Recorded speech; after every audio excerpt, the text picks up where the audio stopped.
At 7:25 p.m. on the evening of May 6, 1937, the German Zeppelin Hindenburg approached the landing field at Naval Air Station Lakehurst in New Jersey. It was the end of a transatlantic crossing from Frankfurt, Germany, delayed by several hours due to headwinds and thunderstorms along the route. The airship carried 97 people, 61 crew and 36 passengers. Among the crew were officers, engineers, cooks, stewards, and radio operators. The passengers included businessmen, journalists, a honeymooning couple, and a young boy traveling with his parents. The ship was scheduled to land at dusk, but weather conditions forced it to circle the field for nearly an hour. At 7:12 p.m., the commanding officer, Captain Max Pruss, received clearance to begin the final approach. At 7:21 p.m., ground crews were positioned. The landing lines were laid out on the field. The Hindenburg descended from an altitude of about 600 feet to 200 feet. Observers at the field could see passengers at the windows looking down. Some waved. The ship was nearly motionless, drifting slowly down. At 7:25 p.m., witnesses noticed a small, flickering flame near the top of the tail fin, just aft of the lower vertical stabilizer. The flame appeared blue at first, then turned red. Within 3 seconds, a second flame erupted further forward along the hull.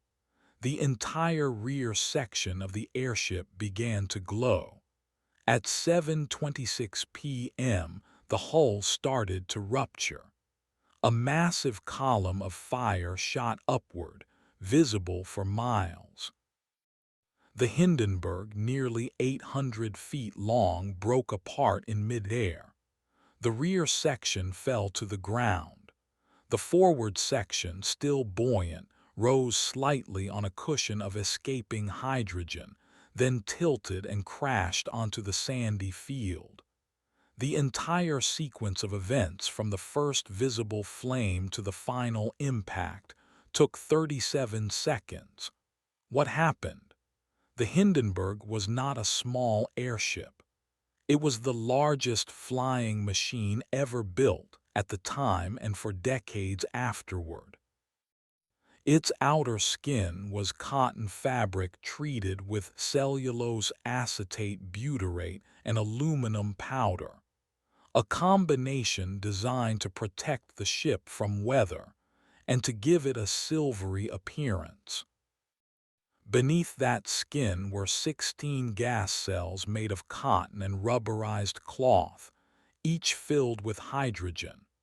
The total volume of hydrogen in the ship was roughly 7 million cubic feet. Hydrogen is highly flammable. When mixed with air in the right proportions, it ignites easily and burns rapidly.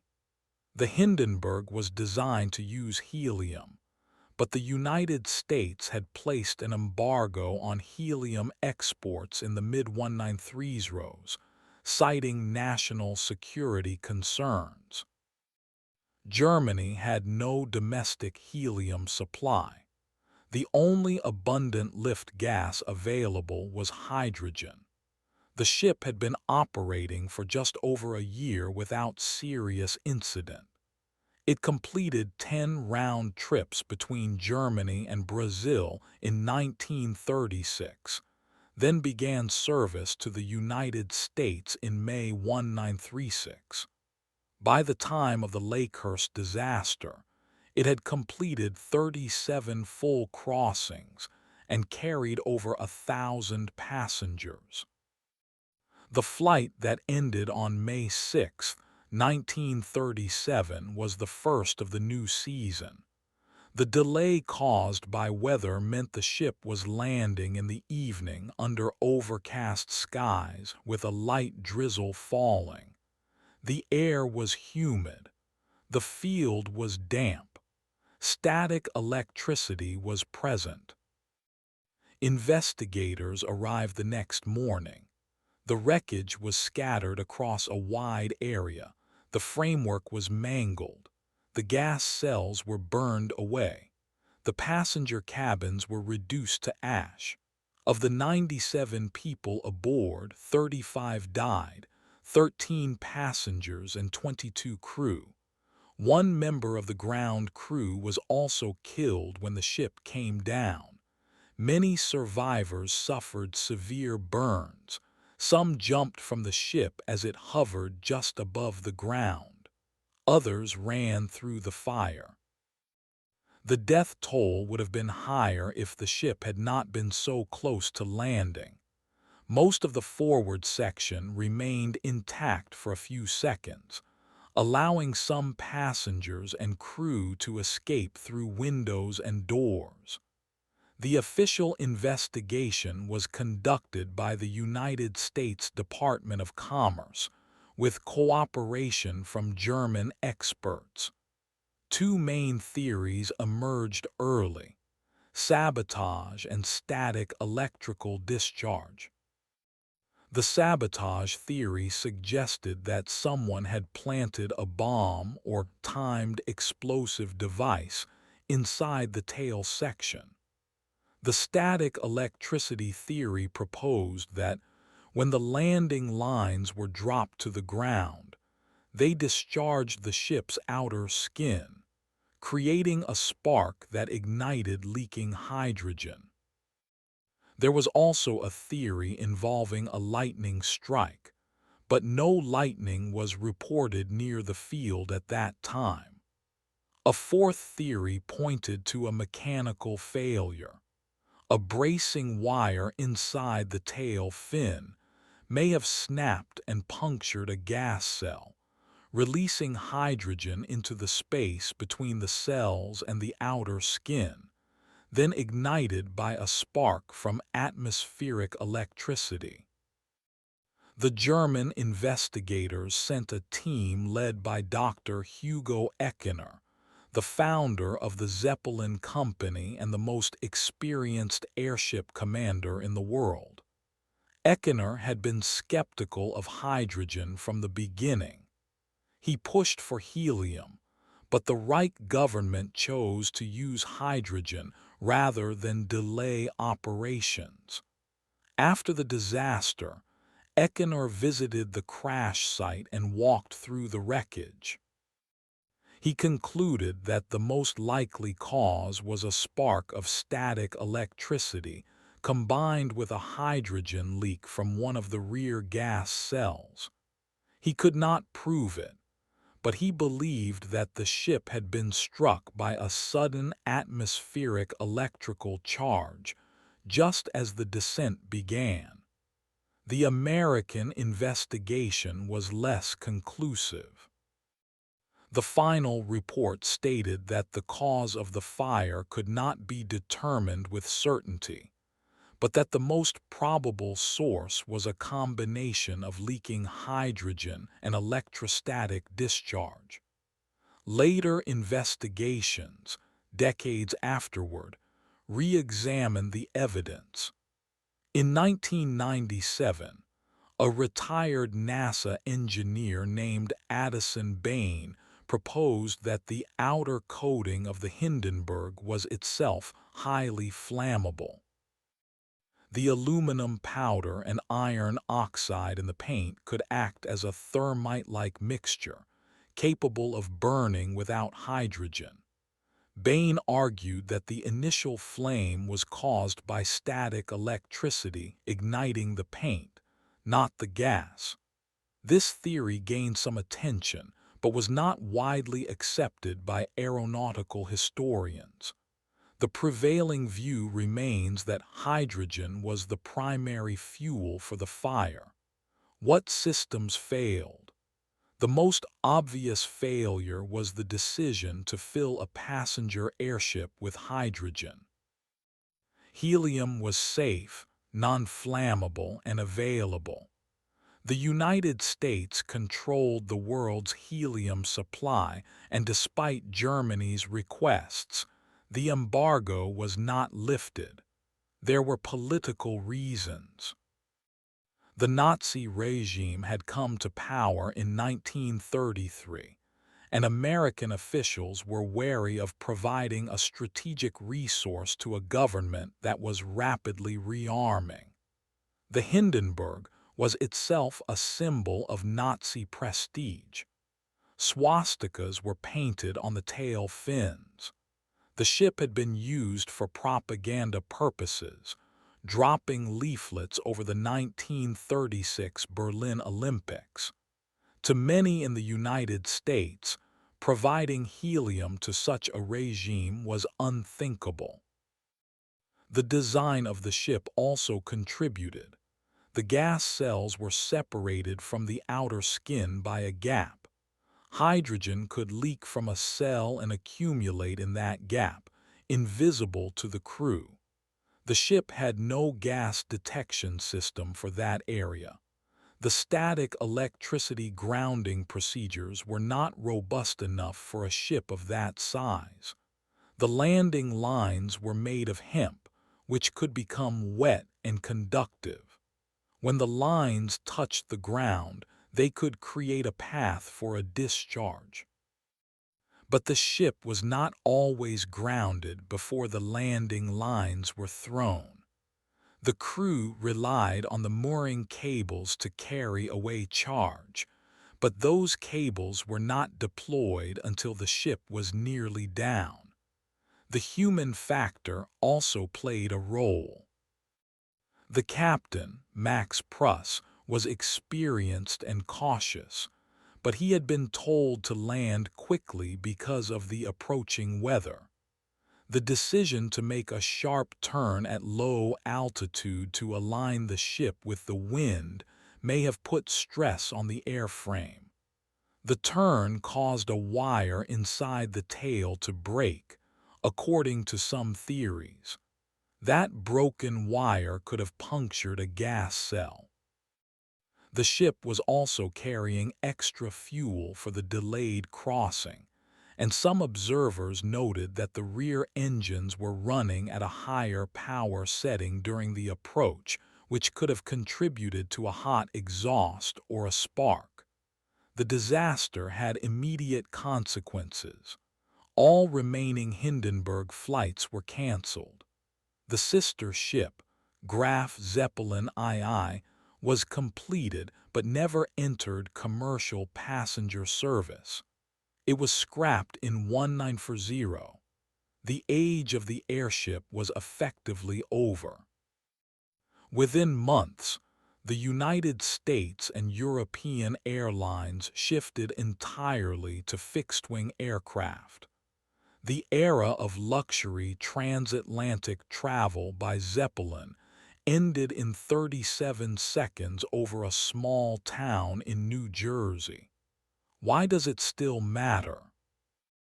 The Hindenburg disaster became one of the first major aviation catastrophes to be captured on film and radio. The footage of the burning airship, narrated by the legendary reporter Herbert Morrison, became iconic. Morrison's words, "Oh, the humanity," were broadcast live across the United States the next day. The disaster created a lasting public perception that airships were inherently unsafe, even though hydrogen airships had a relatively good safety record before that day. The Hindenburg was not the first hydrogen airship to burn, but it was the one that proved fatal to the entire industry. The questions raised by the disaster remain relevant. How do we balance technological ambition against safety? How do we manage the risks of new materials and fuels? What happens when political constraints force engineers to use a dangerous substitute for a safe one? The Hindenburg was not an accident waiting to happen. It was a carefully designed machine that was pushed beyond the limits of its own safety margins by external factors. The same story repeats itself in many fields: aviation, maritime, spaceflight, energy. The lesson is not that hydrogen is evil or that airships should never be flown. The lesson is that when you depend on a single point of failure and that point is known to be fragile, the risk is not hypothetical. It is only a matter of time. In the aftermath, the families of the victims received compensation from the Zeppelin Company, though the amounts were modest by modern standards. The company itself survived the war, but it never built another passenger airship. The site of the crash at Lakehurst is now a memorial. On clear days, visitors can stand on the concrete pad where the mooring mast once stood and look up at the sky. The field is quiet. No airships come anymore. What remains unresolved is the exact cause. No witness could agree on the precise location of the first flame. The radio logs from the ship were destroyed. The physical evidence was too badly burned for definitive analysis. The theories continue to circulate. But in the end, the question of what started the fire may be less important than the question of why the fire was able to spread so quickly through a machine that had been built for years of safe travel. The Hindenburg was not a freak accident. It was a predictable outcome of a system that chose speed over caution, prestige over proof, and hydrogen over helium. 37 seconds over New Jersey changed the course of aviation history, and the echoes of that decision are still felt every time an engineer is asked to make a choice between what is safe and what is available. In the weeks following the disaster, the site at Lakehurst became a grim scene of recovery. By the morning of May 7th, the wreckage had cooled enough for investigators to begin sifting through the twisted metal and charred fabric. The air still carried the smell of burned rubber, paint, and synthetic materials. Rescue workers found bodies tangled in the remains of seats, staircases, and curtained staterooms. Some victims had been thrown clear of the ship by the explosion. Others were found still strapped into their seats, their bodies unburned but killed by the impact or by asphyxiation from the fire consuming the oxygen around them. The task of identification took days. A temporary morgue was set up in one of the hangars at the Naval Air Station. Local doctors and dentists were called in to help match dental records and personal effects. Among the survivors, the stories were remarkable. A 14-year-old cabin boy named Werner France was in the forward dining room when the fire started. He remembered a burst of heat from above, then a crash of water as a drinking water tank above him ruptured, dousing the flames around him.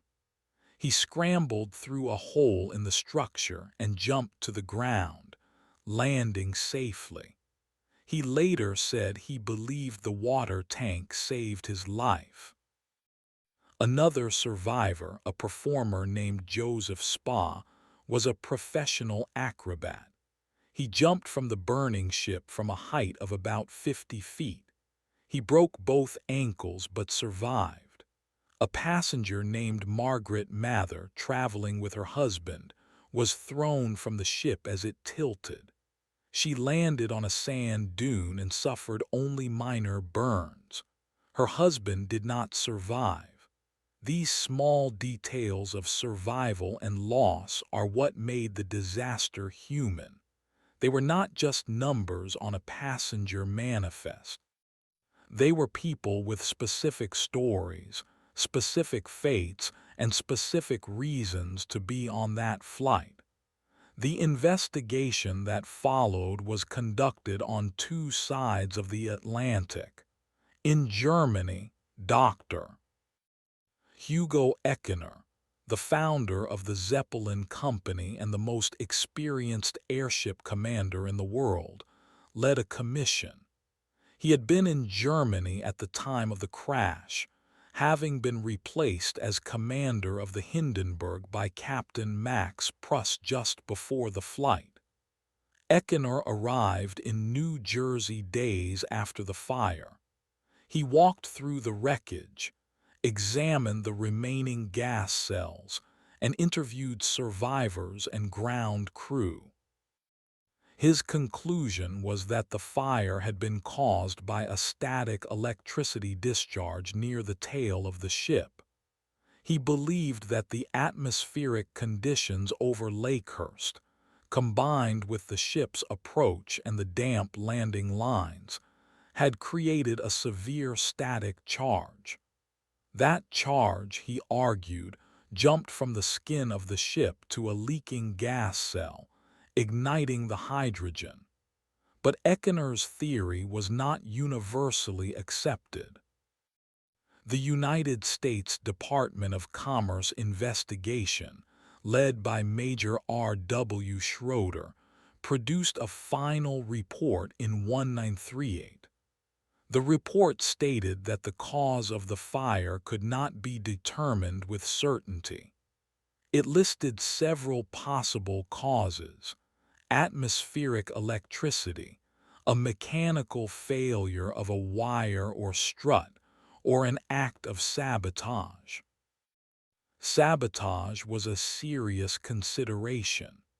In the early months after the disaster, the Gestapo had investigated a crew member named Joseph Spa, the same acrobat who survived. Spa was a naturalized American citizen who had been working on the Hindenburg as a rigger. He had a camera and was known to take photographs of the ship's interior. Detectives suspected he might have placed a bomb, but no evidence was ever found and Spa was cleared. The sabotage theory remained a shadow over the investigation, but it was never proven. The German investigators also looked at the possibility of a failed bracing wire inside the tail fin. The Hindenburg had a cruciform tail with a complex framework of wires and struts. During the sharp turn the ship made at low altitude just before the fire, a wire could have snapped. If it broke, it could have punctured one of the rear gas cells, releasing hydrogen into the space between the cells and the outer skin. That hydrogen would be invisible to the crew. The ship had no sensors to detect gas in that gap. Once the gas mixed with air, any spark could ignite it. Eckener thought this was a plausible secondary cause, but he still favored static electricity as the primary ignition source.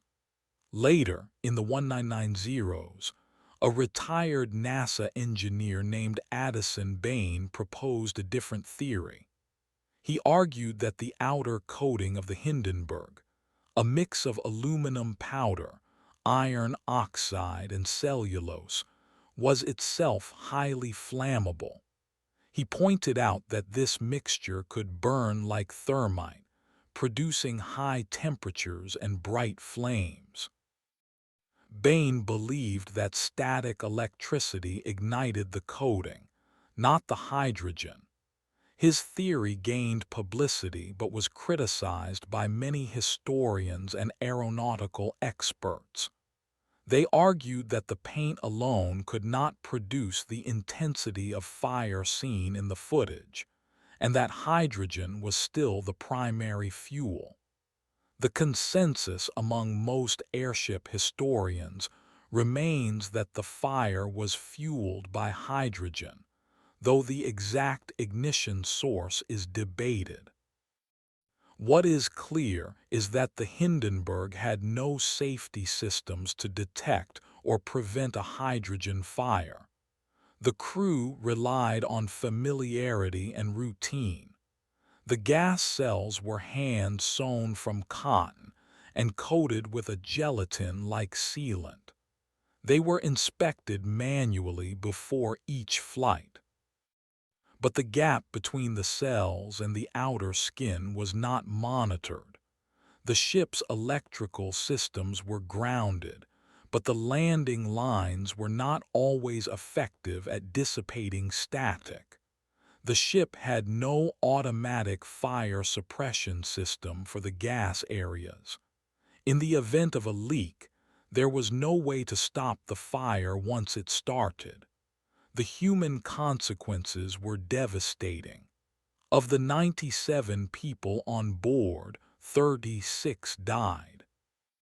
That number included 13 passengers, 22 crew members, and one member of the ground crew, a Navy rigger named Alan Hagyaman, who was standing near the mooring mast when the ship collapsed on him. The dead included many prominent figures: a German industrialist, a fashion designer, a journalist, and several families traveling together. The survivors were left with physical scars and psychological trauma. Many never flew again. Some sued the Zeppelin company for damages, but the company was financially weakened by the disaster and the approaching war. Compensation was limited. The impact on the Zeppelin company was immediate. All commercial flights of the remaining airships were canceled. The Graf Zeppelin II, the sister ship to the Hindenburg, had been under construction since 1936. It was completed in September 1938, but it was never approved for passenger service. Instead, it was used for a handful of propaganda flights and intelligence gathering for the German military. In 1940, with war in Europe already underway, the German government ordered the Graf Zeppelin II to be scrapped. Its frames and engines were dismantled and repurposed for aircraft production. The Zeppelin Corporation turned its attention to building warplanes. By the end of World War II, the company's facilities were in ruins. But the legacy of the Hindenburg was not only industrial. It became a cultural landmark. Herbert Morrison, a radio reporter for WLS in Chicago, had been sent to Lakehurst to record the arrival of the airship for a newsreel. His recording, made with a portable disc recorder, captured his own horrified reaction as the ship burned. His voice cracked as he said, "This is one of the worst catastrophes in the world. Oh, the humanity! I cannot talk, ladies and gentlemen." Those words were broadcast across the United States on May 7th and were replayed for decades. The footage of the burning airship, shot by newsreel cameras, became some of the most iconic images of the 20th century. The Hindenburg disaster was the first aviation disaster to be documented in sound and moving images in real time. The effect on public perception was profound and lasting. Before the Hindenburg, Airships were seen as safe and luxurious. After May 6, 1937, they were viewed as firebombs waiting to explode. The fear was not entirely rational. The Hindenburg had flown safely for 14 months and made more than 60 flights. The Graf Zeppelin had flown for years without a single passenger injury. But one disaster, captured in vivid detail, was enough to destroy the industry. The age of the passenger airship was over. Still, questions remain. Why was so little done to prevent such a fire? The danger of hydrogen was known.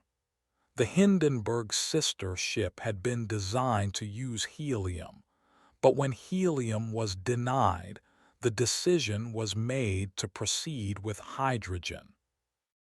That decision was driven by pressure from the Nazi government, which wanted to showcase German technology at the 1936 Olympics and across the Atlantic. Speed and prestige overruled caution. The result was a system that was inherently brittle. A single leak, a single spark, and the entire structure could be lost. What if helium had been available? The disaster would likely not have happened. Helium is inert. It does not burn. Even if a gas cell had leaked, the helium would simply have dissipated into the atmosphere. The ship would have become heavy and might have had to land, but it would not have become an inferno. The United States, which controlled the world's helium supply, had imposed an embargo in 1927 after the First World War. In 1937, the U.S. was still wary of providing a strategic resource to a rapidly militarizing Germany.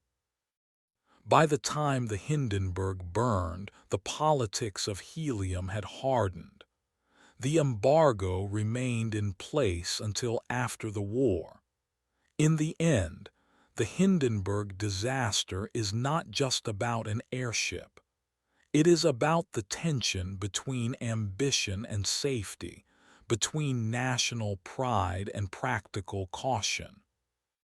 It is about a system that failed not because any one part was defective, but because the whole was designed on a dangerous premise. Hydrogen was a fuel, not a lifting gas. It had no business being trapped in a flimsy envelope over a crowd of passengers. Decades later, the lessons of the Hindenburg still resonate. Every time an engineer chooses a cheap but flammable material over a safe one, every time a regulator allows a dangerous shortcut to meet a deadline, the ghost of the Hindenburg is there. The 37 seconds over Lakehurst remind us that the risk is not theoretical. It is a matter of time.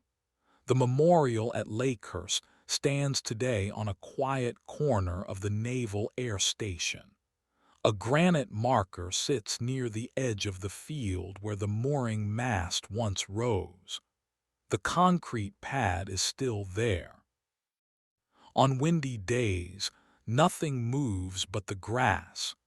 The air is still, and the only thing that remains of the Hindenburg are the photographs, the recordings, and the memory of a fire that ended a dream of the skies. The memorial at Lakehurst stands today on a quiet corner of the Naval Air Station.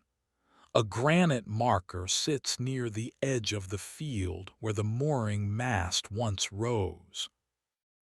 The concrete pad is still there. On windy days, nothing moves but the grass.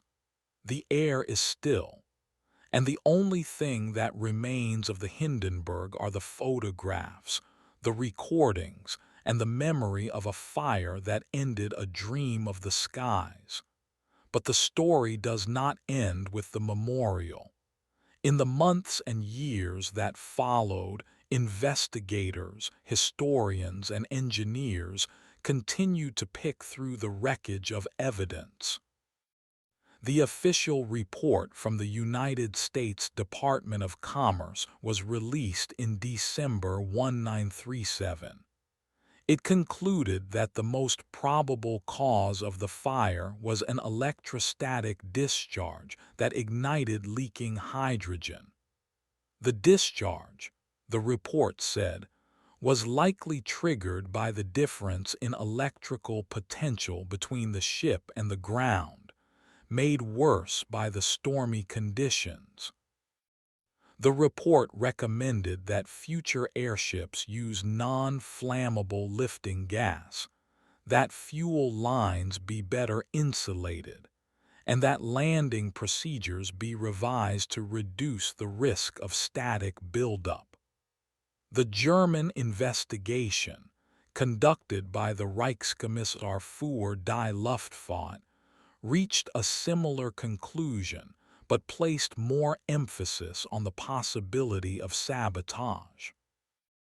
The Germans noted that the fire began near the rear of the ship, close to a fuel tank and the rear generator, and that the crew had reported no unusual instruments before the fire. They did not find definitive proof of sabotage, but they did not rule it out. In the absence of a clear cause, the question of sabotage lingered. Decades later, in 1972, Albert Speer, the Nazi minister of armaments, wrote in his memoirs that a crew member named Erich Speil, a rigger who died in the fire, might have planted a bomb. Speer claimed that Speil was a communist sympathizer and that the bomb was intended to be a political statement. But the evidence was thin. Speil was not known to have any political affiliations. His family denied the allegation. No bomb fragments were ever found in the wreckage. The sabotage theory remains unproven, but it has never been completely dismissed. What is clear is that the Hindenburg's last flight was plagued by delays and unusual circumstances. The airship departed Frankfurt on the evening of May 3, 1937, nearly 12 hours behind schedule. Captain Max Pruss later said that the delay was due to a miscommunication about the weather, but some crew members reported that the ship had a slight tail-heavy trim and that the engines were not running at full power during the crossing. The airship arrived over Lakehurst at 4:15 p.m. on May 6, but the approach was delayed again due to thunderstorms.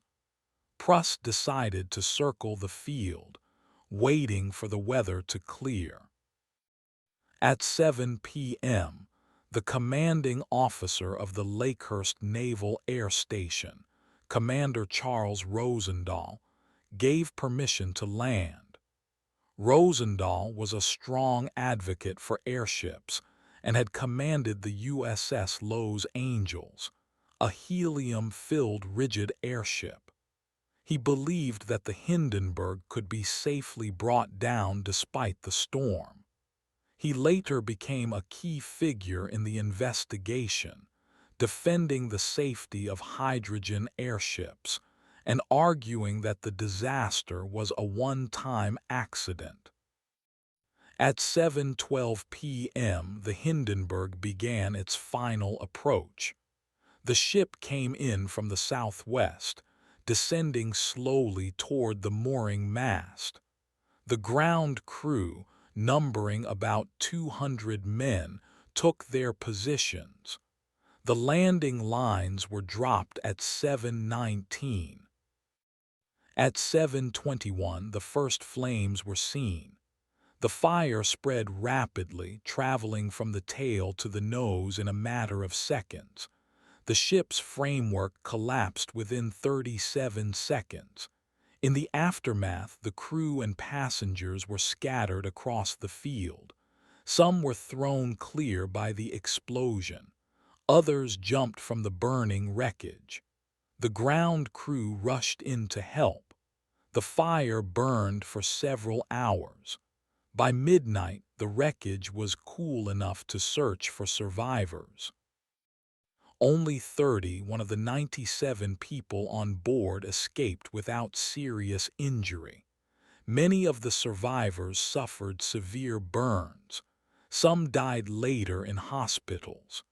The human stories of that night are often overlooked in the broader narrative of the disaster.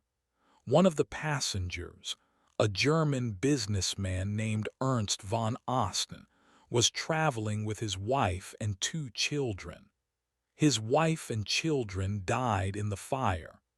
Von Osten survived but was badly burned.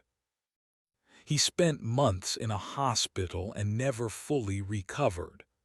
Another passenger, a young woman named Irene Dohner, was 14 years old at the time. She was traveling with her parents and 2 brothers. Only Irene and her brother survived. Her father died trying to save others. Irene later recalled that she saw a flash of light and then felt the heat. She jumped from the ship just before it hit the ground. She broke her ankle and was taken to a hospital, where she learned that her mother and 2 brothers had not made it.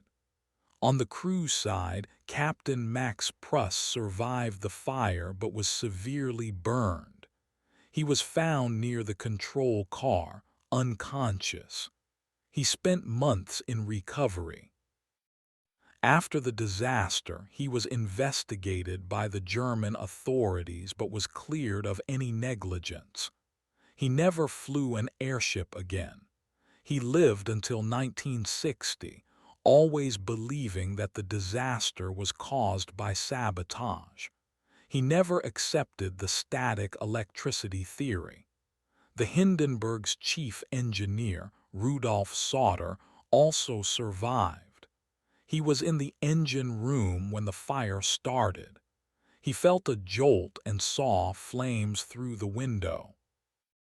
He ordered the engines shut down and tried to warn the control car, but the flames had already damaged the intercom. He managed to escape through a hatch just before the ship collapsed. He later testified that he believed the fire was caused by a hydrogen leak triggered by a broken wire. The ground crew also suffered losses. Alan Hagyaman, the Navy rigger who died under the collapsing ship, was only 27 years old. He left behind a wife and 2 children. His family received a small pension from the Navy. The other ground crew members who were injured were treated at local hospitals. Many suffered from burns and smoke inhalation. Some were permanently disfigured. The disaster also affected the local community. Lakehurst, New Jersey, was a small town of about 4,000 people. The Naval Air Station was the largest employer. After the Hindenburg burned, the town's economy suffered. The Navy canceled its airship program. The hangars were used for storage. The barracks were converted to other uses. The community never fully recovered its pre-disaster identity. In the decades since, the Hindenburg has been studied by historians, engineers, and forensic experts. New theories have been proposed. In the 1990s, the thermite paint theory by Addison Bain gained some traction, but it was largely discredited by later experiments. In 2013, a team of researchers from the University of North Carolina used computer simulations to model the fire. They concluded that the most likely ignition source was a combination of static electricity and leaking hydrogen.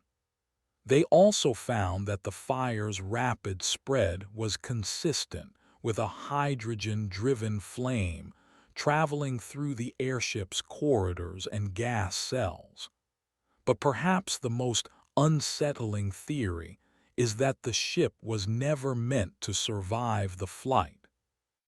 Some historians have suggested that the Nazi government intentionally allowed the Hindenburg to be built with hydrogen despite knowing the risks, because they wanted to demonstrate German technological superiority at any cost. This theory is supported by the fact that the Hindenburg's sister ship, the Graf Zeppelin II, was originally designed to use helium, but when helium was denied, the Nazis ordered its conversion to hydrogen. They could have waited for helium to become available, but they chose to build the ship anyway. The decision was political, not technical. The Hindenburg disaster also changed the way we think about aviation accidents. Before 1937, most aviation accidents were mechanical failures or pilot errors. The Hindenburg was the first disaster to be widely seen as a failure of design and regulation. The investigation revealed that no single person was at fault. The fault was in the system. The system allowed a flammable gas to be used in a passenger aircraft. The system required no fire suppression. The system had no sensors for gas leaks. The system relied on manual inspections and luck. The system failed. The legacy of the Hindenburg is not only about airships. It is about the broader lesson that safety cannot be traded for speed or prestige. Every time a company chooses a cheaper, less safe material to meet a deadline, the Hindenburg is a reminder of the cost. Every time a regulator fails to enforce standards because of political pressure, the Hindenburg is a lesson. The disaster was not inevitable. It was the result of choices made long before the ship ever left the hangar. Today, the Hindenburg is remembered in many ways. There are documentaries, books, and museums. The Smithsonian Institution's National Air and Space Museum has a piece of the Hindenburg's fabric in its collection. The Lakehurst Naval Air Station still operates, though it no longer houses airships. The memorial site is maintained by the Navy and is open to the public. On the anniversary of the disaster, a small ceremony is held. The names of the dead are read aloud, the flag is lowered, and then the field is silent again. There is a final irony. The Hindenburg disaster happened just 3 months after the Guinness World Records certified the airship as the largest aircraft ever built. It had a length of 804 feet. It was bigger than any ship, plane, or building in the sky. And it burned in 37 seconds. The record still stands. No airship since has come close to that size. The Hindenburg remains the largest aircraft ever to fly. It also remains the most famous, and it remains the last. What happened on May 6, 1937 was not just a tragedy, it was a turning point. The age of the passenger airship ended not with a slow decline but with a single flash, and the flash was captured on film.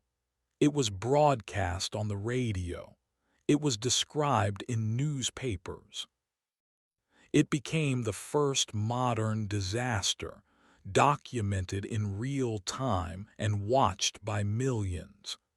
The Hindenburg taught us that the biggest things can fall the hardest, that progress is not always safe, that some dreams are too fragile to fly. On May 7, 1937, just one day after the disaster, the United States Department of Commerce launched a formal investigation. It was led by the Bureau of Air Commerce, which had jurisdiction over all aircraft operating over American soil, including foreign airships. At the same time, the German government dispatched its own commission, headed by Dr. Hugo Eckener, the former commander of the Graf Zeppelin and the most experienced airship man in the world. The two teams agreed to cooperate, but from the beginning, tensions simmered over access to the wreckage and the flight records. The investigation began at the Lakehurst Naval Air Station. Debris was still smoldering. Investigators walked through the charred framework, taking photographs, collecting samples, and measuring the angles of collapsed girders. They interviewed every survivor they could find, both passengers and crew. They examined the ship's logbooks, maintenance records, and weather data from the day of the landing. They also listened to the radio broadcasts that had captured the moment of the fire. The first official hearing convened on May 8, 1937, in a temporary courtroom set up in the Lakehurst Auditorium. The presiding officer was South Trimble, the director of the Bureau of Air Commerce. Over the next several weeks, more than 100 witnesses were called. They included the captain, the chief engineer, meteorologists, ground crew members, and experts in aeronautical engineering and chemistry. Every detail was scrutinized: the timing of the ground lines, the position of the mooring lines, the sequence of the engine shutdowns, and the location of every person on board. What emerged from the testimony was a picture of a ship that had been under strain from the moment it left Frankfurt. The Hindenburg had encountered headwinds across the Atlantic. It was late. It had been forced to fly at lower altitudes than planned because of weather. The captain had made the decision to delay the landing. That delay meant the ship arrived during a period of atmospheric instability. A cold front had passed through the area hours earlier, leaving behind a surface of cool, moist air.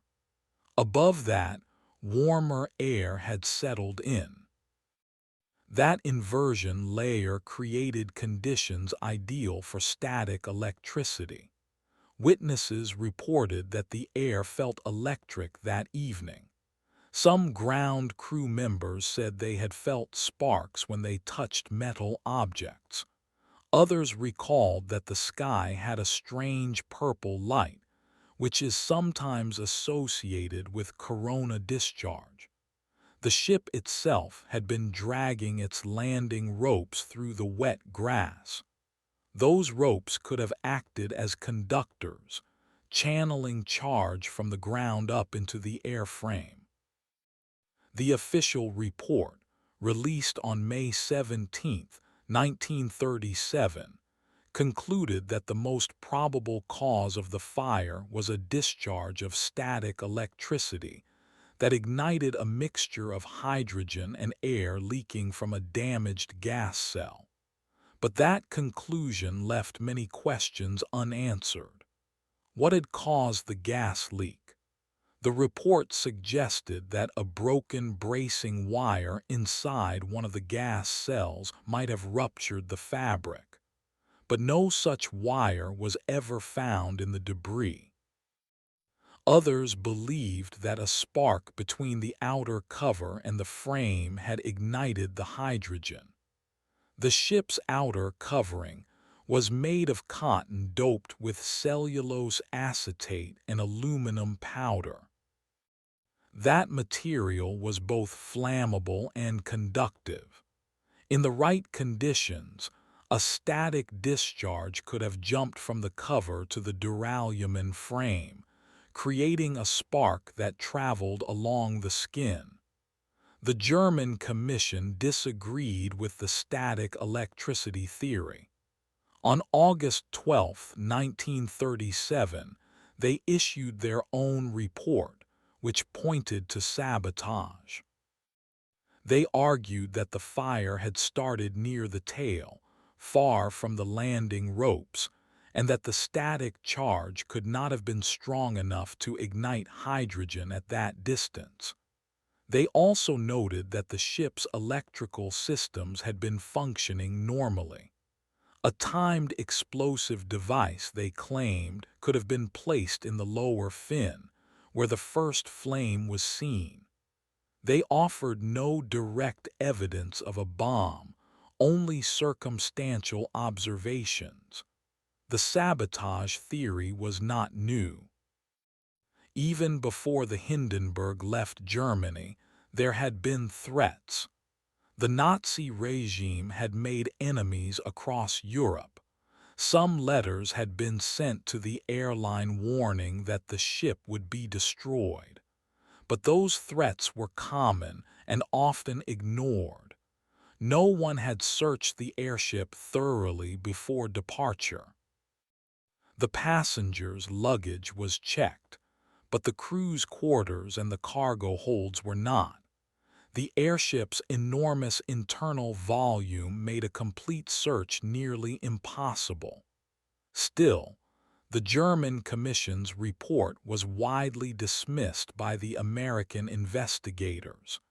They pointed out that no explosive residue had been found in the wreckage. Chemical tests of the burnt fabric showed no traces of thermite or nitroglycerin. The flames did not behave like a detonation. They spread slowly at first, then accelerated. That pattern was consistent with a gas fire, not an explosion. The American report stood. The debate between static electricity and sabotage continued for decades. In the 1960s, retired Air Force Colonel William J. O'Neill proposed a third theory. The Hindenburg's outer fabric had been coated with a mixture of cellulose acetate and butyrate, which, when mixed with the aluminum powder, created a compound similar to rocket fuel. He argued that the fire was actually a massive surface burn, not a hydrogen fire at all. He called it the thermite paint theory. It gained some traction in the 1970s and 1980s, especially after the Discovery Channel and other outlets produced documentaries featuring it. But in 1997, a team of engineers from the University of North Carolina used computer modeling to test the thermite paint theory. They found that while the outer cover was indeed flammable, it could not have sustained the fire for the full 37 seconds without the hydrogen. The hydrogen provided the fuel. The cover only spread the flames. In 2013, a group of researchers at the Southwest Research Institute conducted a physical reconstruction. They built a scale model of the Hindenburg's tail section and filled it with a hydrogen-air mixture. They ignited it with a spark. The result matched the footage from 1937 exactly. A slow flicker at first, then a sudden burst of flame that swept along the length of the model in seconds. The static electricity theory has since been refined. Modern analysis suggests that the ignition likely occurred when a static spark jumped from the outer cover to the metal framework near the tail. The spark was about 3 inches long and carried a voltage of several thousand volts. That was enough to ignite the hydrogen that had accumulated in the ventilation shafts. The gas had been leaking from a torn cell, possibly caused by a structural stress or a manufacturing defect. The tier was never found because the wreckage was too badly burned, but the investigation also revealed systemic failures. The Hindenburg had no fire sensors in its gas cells. There was no automatic fire suppression. The ship relied on a crew of watchmen who walked through the corridors with portable gas detectors. Those detectors were not sensitive enough to catch a small leak. The ship also had no lightning protection on its outer cover.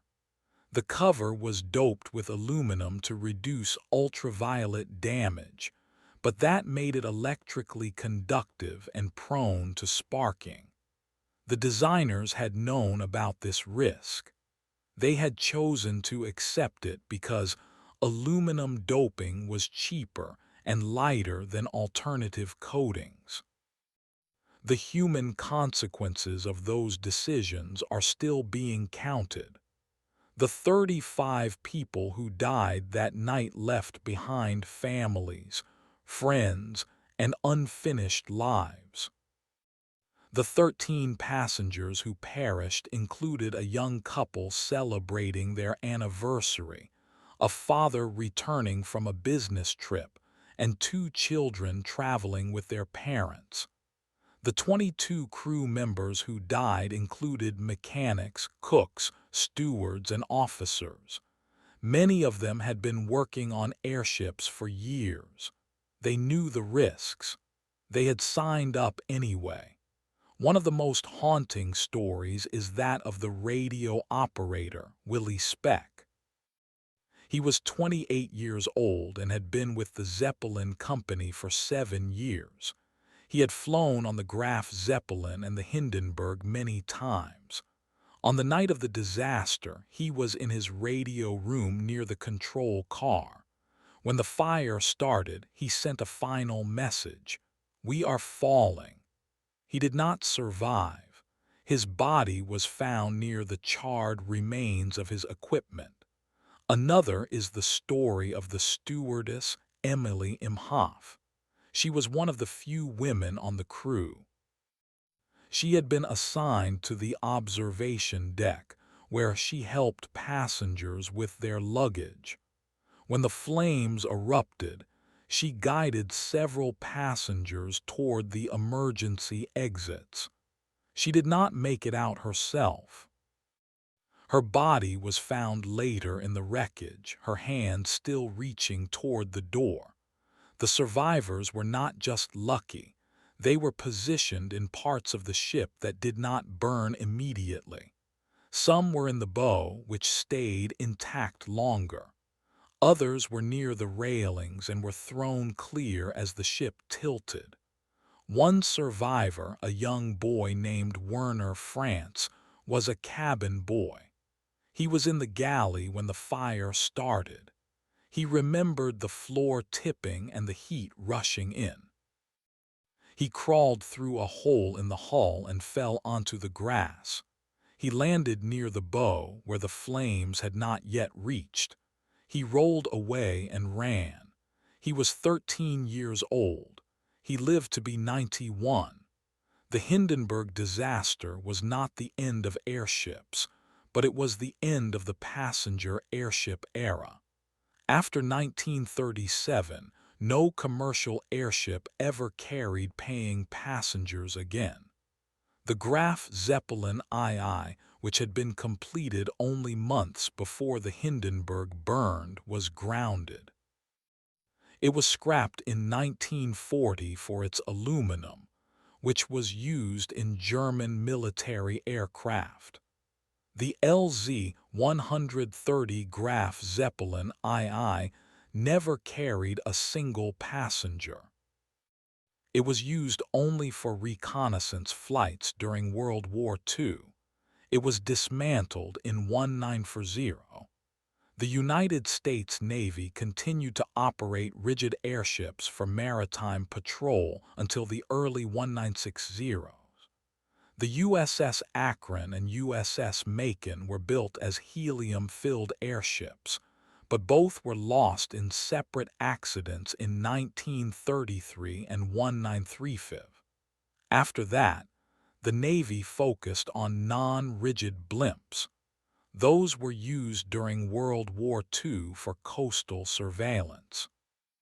They proved effective, but they were smaller and slower than the great Zeppelins. The last Navy blimp retired in 1960. Today, a handful of companies still experiment with airships. Hybrid designs, part balloon and part airplane, are being developed for cargo transport. Some use helium, others use electric propulsion, but none approach the scale of the Hindenburg. The economics of airships have never recovered. The risk of hydrogen, the cost of helium, and the speed of airplanes all make passenger airships unattractive. The Hindenburg demonstrated that the margin for error was too thin. Yet the dream of airship travel persists. There is something about the slow, quiet flight of a blimp that appeals to the imagination. It is not about speed, it is about presence. The Hindenburg was a flying hotel, a floating city. It allowed people to cross the Atlantic without leaving their armchairs. It was a monument to human ingenuity and to human arrogance. It was beautiful, and it was fragile. The lesson of the Hindenburg is not just about hydrogen. It is about the limits of engineering and the cost of ambition. Every great achievement carries risk.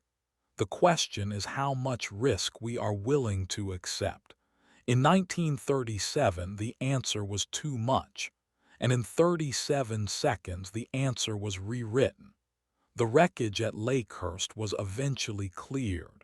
The hangar where the Hindenburg was supposed to be housed still stands. It is now a National Historic Landmark. Visitors can walk inside and see the vast empty space where the airship once rested.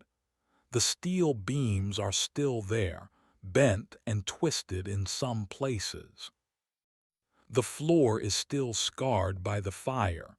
A small plaque lists the names of those who died. There is no soundtrack, no reenactment, just silence. On the anniversary of the disaster, the Navy holds a small ceremony.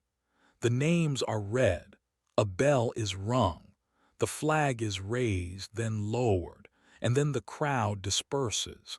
The field returns to its usual quiet, the grass grows back, the birds return. The only sign that anything happened is the plaque and the shape of the hangar against the sky. The Hindenburg remains a cautionary tale. It is a story about a fire, but it is also a story about a decision. The decision to use hydrogen. The decision to skip a safety check.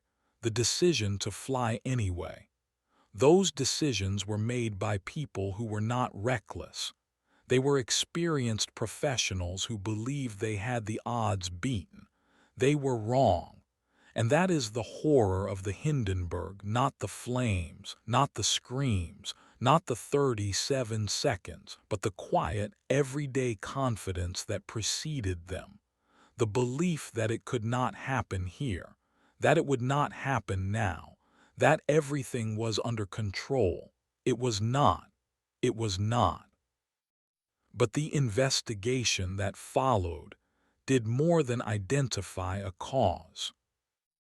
It reconstructed the final 37 seconds of the Hindenburg's existence second by second, using eyewitness accounts, film footage, and forensic evidence. That reconstruction begins not at Lakehurst, but over the coast of New Jersey. At 6:25 p.m. on the evening of May 6, 1937, the Hindenburg crossed over the entrance to New York Harbor. The ship was running more than 10 hours late. A strong headwind over the Atlantic had slowed its crossing from Frankfurt. The scheduled arrival at Lakehurst was supposed to be at 6 a.m. that morning. Instead, it was now after 6 in the evening. The passengers had been aboard for nearly 3 days. They were tired, but the view of the Manhattan skyline kept them awake. The ship flew low over the city, banked gracefully, and turned south toward the Naval Air Station. At 6:52 p.m., the Hindenburg made radio contact with the Lakehurst control tower. The weather was poor. Thunderstorms had moved through the area earlier in the day. The air was unstable. The ground crew was not yet ready.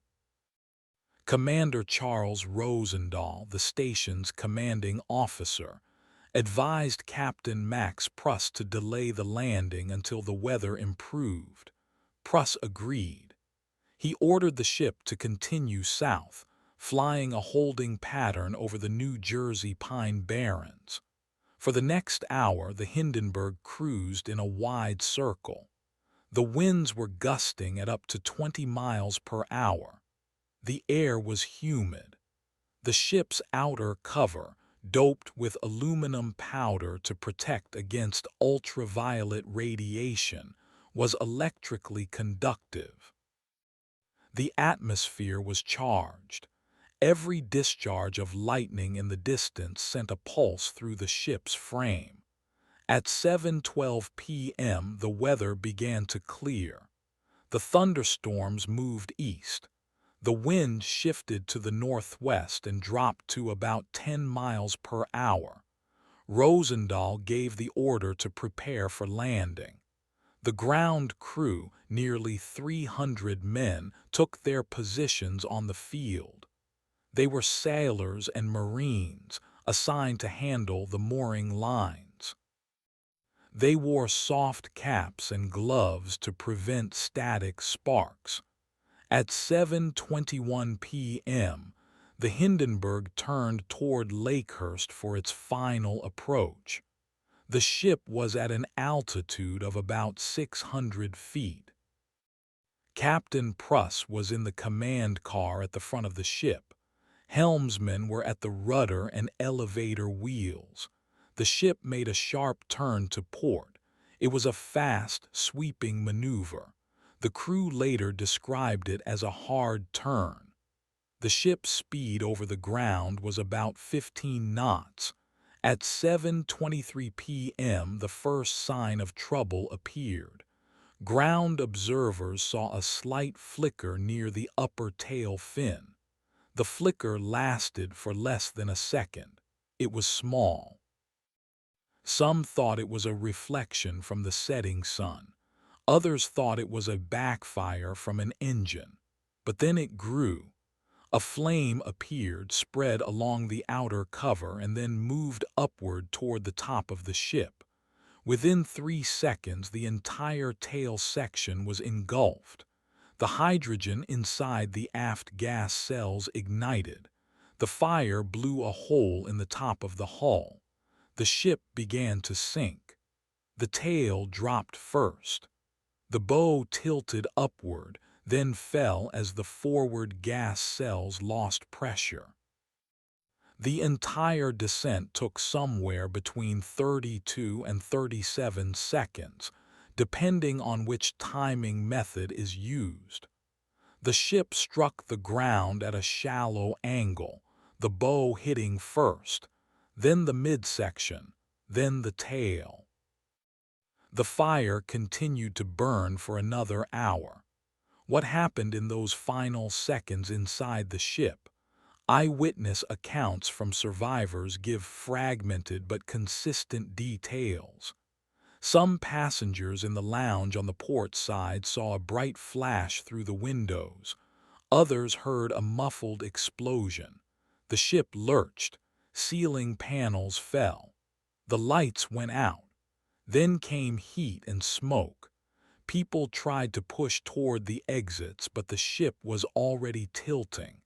Some stepped through windows that had blown open. Others climbed down the mooring lines that had been dropped. One man, Joseph Spa, a trapeze artist traveling with his family, climbed out of a window and hung by his hands from the ledge. When the ship hit the ground, he was thrown clear. He survived with minor burns. In the control car, Captain Pruss stuck to his post. The car was directly beneath the forward gas cells. When the fire spread forward, the control car was crushed against the ground. Pruss was trapped inside. He was pulled from the wreckage with severe burns to his face and hands.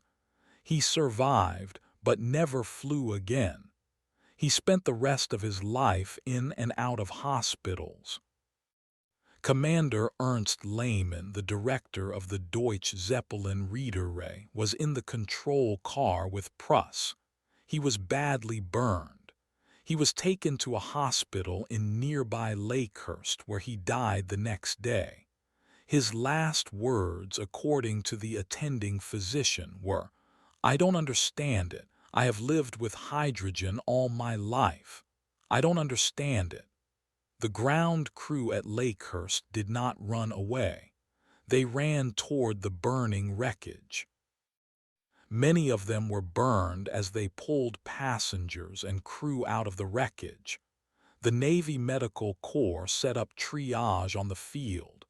Burn victims were treated with tannic acid and silver nitrate, the standard treatment of the time. Many died later of infection or smoke inhalation. The official investigation began the next morning. 2 inquiries were conducted simultaneously, one by the United States Navy, one by the German government. The Navy investigation was led by Commander Rosendahl. The German investigation was led by Hugo Eckener, the chairman of the Zeppelin Company. Both teams worked in parallel, sharing evidence but reaching different conclusions. The German team was convinced the fire was an act of sabotage. They pointed to the rapid spread of the fire and the fact that the ship had been flying through a thunderstorm. They suspected a bomb, perhaps planted in the tail section by a passenger or a crew member. The motive, they argued, was political. The Hindenburg was a symbol of Nazi Germany. There were many people who wanted to destroy it. The Navy investigation leaned toward static electricity. They tested the outer cover material, the dope, and the structural bonding of the ship. They found that the outer cover was not properly connected to the main frame. The cover was doped with aluminum powder to reflect sunlight and reduce heating of the gas cells.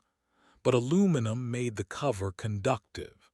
Without a continuous path to the frame, static charges could build up on the cover and discharge to the framework in a spark.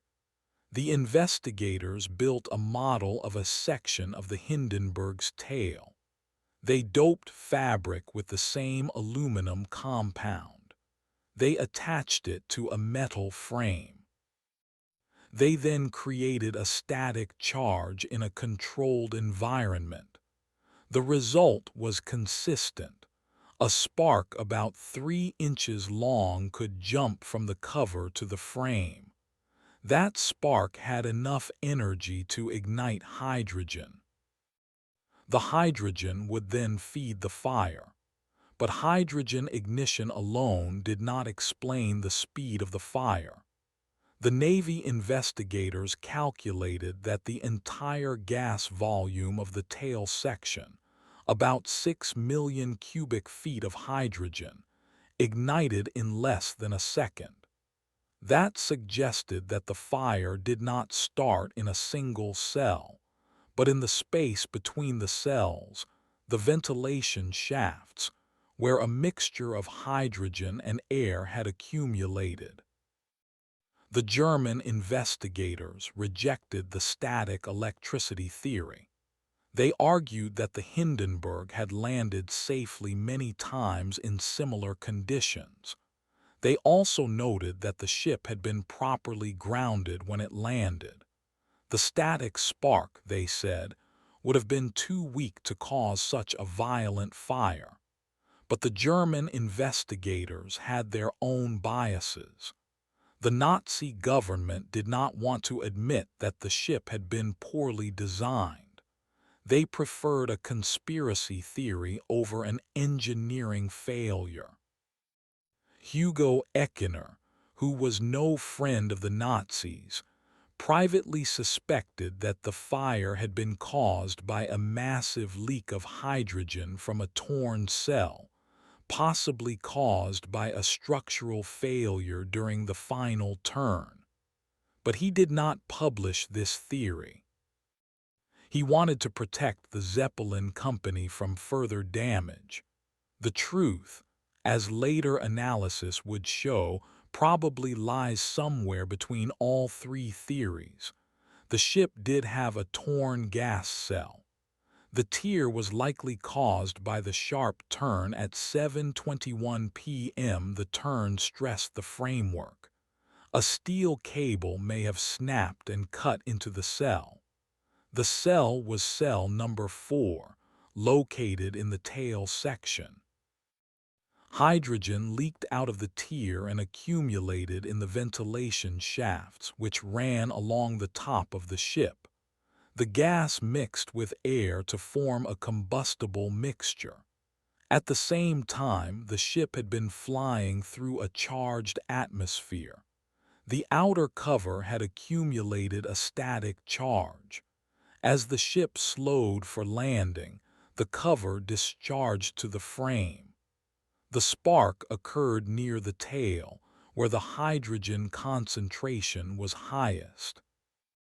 The ignition was followed by explosive combustion that spread through the ventilation shafts, rupturing multiple gas cells in rapid succession. That sequence, though not proven beyond all doubt, fits the physical evidence and the timings captured on film.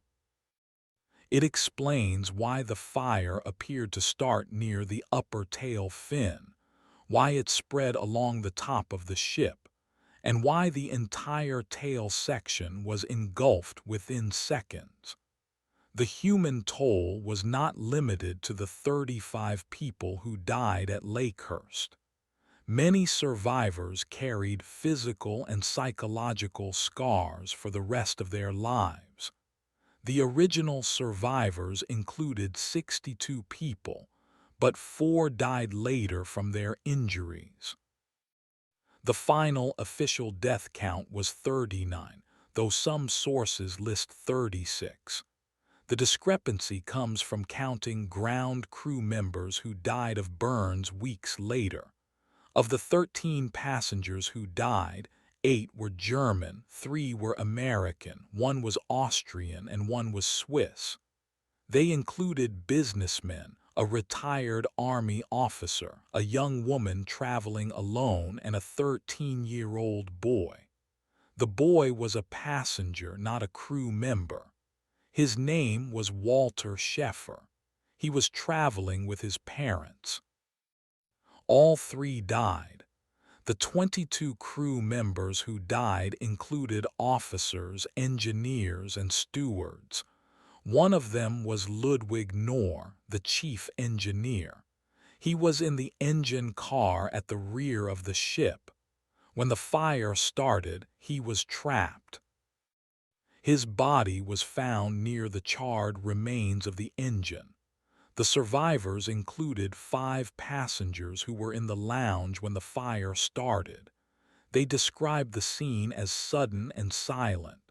There was no explosion, they said, just a flash and then fire. They jumped through windows. The ship was only 60 feet above the ground at that point. The fall broke some of their bones but saved them from the fire. The legal aftermath was messy. Lawsuits were filed in both the United States and Germany. The Zeppelin Company settled most claims out of court. The total compensation paid to victims and families was about $2 million, equivalent to about $35 million today. The company went bankrupt soon after. The Nazi government took over the remaining assets. The Hindenburg sister ship, the Graf Zeppelin II, was completed in 1938. It was fueled with hydrogen, but it never carried passengers.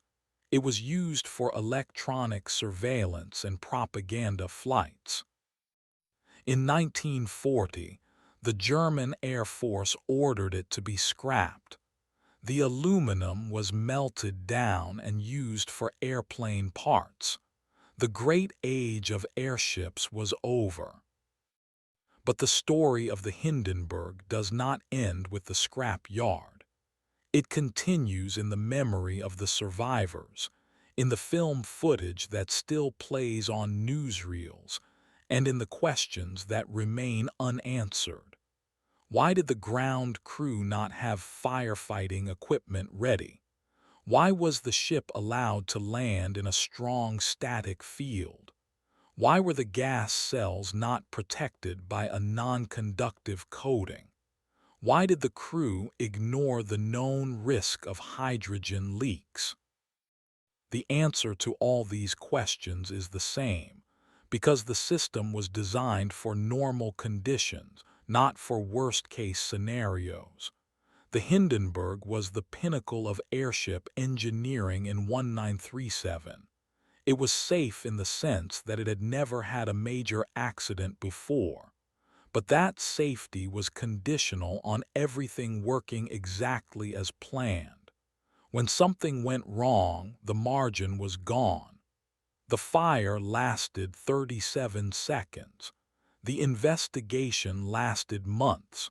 The repercussions lasted decades.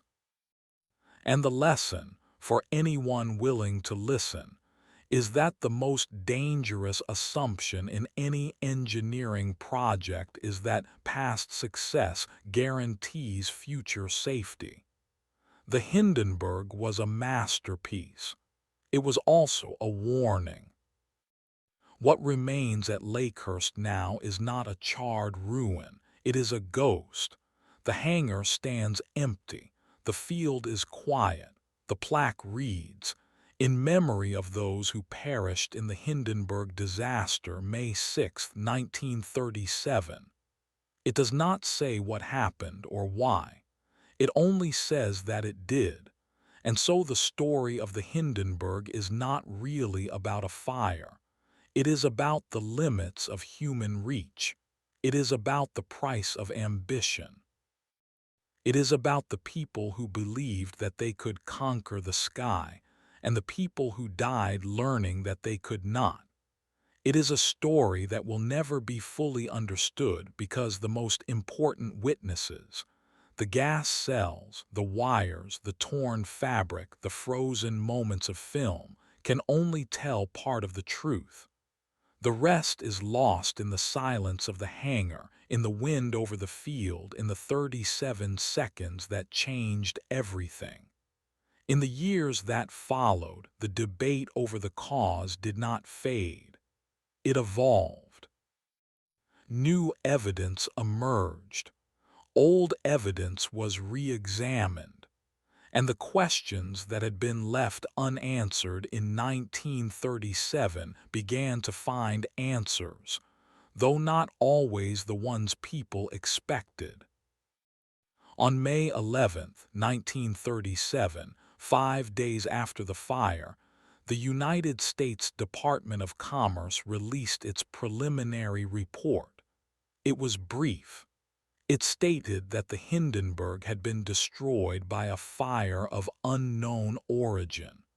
The report recommended that future airships use helium instead of hydrogen, but the recommendation was not binding, and the report left the central mystery unsolved. The German investigation took longer.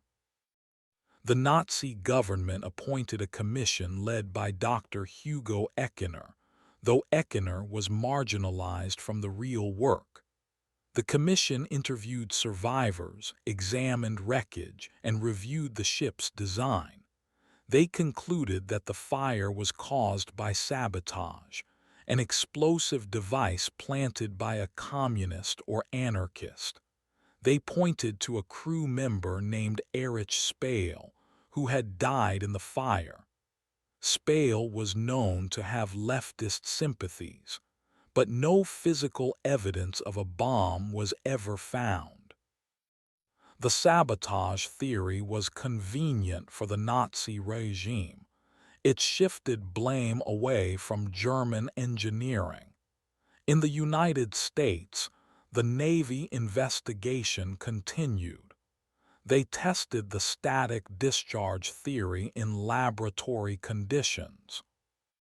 They concluded that a spark from the outer cover to the frame was possible, but they also found that the spark was unlikely to ignite hydrogen unless the hydrogen was already mixed with air. The Navy report was not conclusive, so the theories remained: the sabotage theory, the static spark theory, the structural failure theory. Each had supporters, each had weaknesses, and for decades the debate was academic. The Hindenburg faded into history, a cautionary tale taught in engineering schools and played in newsreels. But in the 1990s, a new generation of investigators took up the case. They had access to tools that did not exist in 1937: high-speed cameras, computer modeling, forensic chemistry. One of these investigators was Addison Bain, a NASA engineer. He spent years studying the Hindenburg. He analyzed the fabric samples that had been stored in museums. He tested the doping compound. He found that the compound contained iron oxide and powdered aluminum, the same ingredients used in solid rocket fuel. The outer cover of the Hindenburg, he concluded, was itself flammable, not just conductive but combustible. Bain's theory was controversial. He argued that the fire started not in the hydrogen, but in the fabric. The static spark ignited the cover, and then the cover ignited the hydrogen. This would explain why the fire spread so quickly. The fabric burned along the top of the ship, rupturing gas cells as it went. It would also explain why witnesses saw a sheet of flame that seemed to travel along the outer surface. Bain's theory was tested by a team at the University of California, Berkeley. They built a section of the Hindenburg's outer cover and subjected it to a high-voltage spark. The fabric ignited. It burned with intense heat.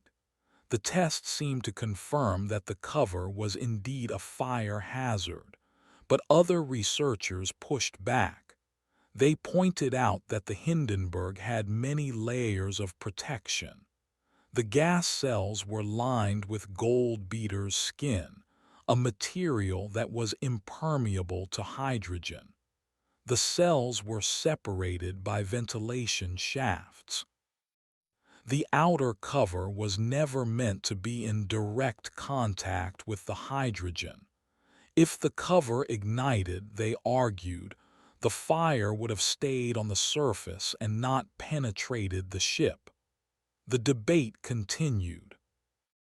In 2005, a team of German researchers used a computer model to simulate the fire. They recreated the ship's geometry and the atmospheric conditions at Lakehurst. They found that the fire could only have started inside the tail section, in the region of cell number 4. The simulation showed that a small ignition in that area would spread upward and forward, consuming the ship within seconds. The simulation favored the static spark theory, but with a twist. The spark needed a source of hydrogen to ignite. That source was the torn cell. So the most likely scenario, supported by the bulk of modern evidence, is this. The sharp turn at 7:21 p.m. caused a steel cable to break inside the tail. The cable struck a gas cell, tearing it. Hydrogen leaked into the ventilation shaft. The ship then descended through a charged atmosphere. When the landing lines were dropped to the ground crew at 7:25, the ship's hull became grounded. The static charge accumulated on the outer cover suddenly discharged to the frame. The spark occurred in the ventilation shaft, where the hydrogen-air mixture was most concentrated. The mixture ignited. The fire then traveled along the shaft, rupturing other cells. The outer cover may have caught fire as well, but the primary fuel was hydrogen.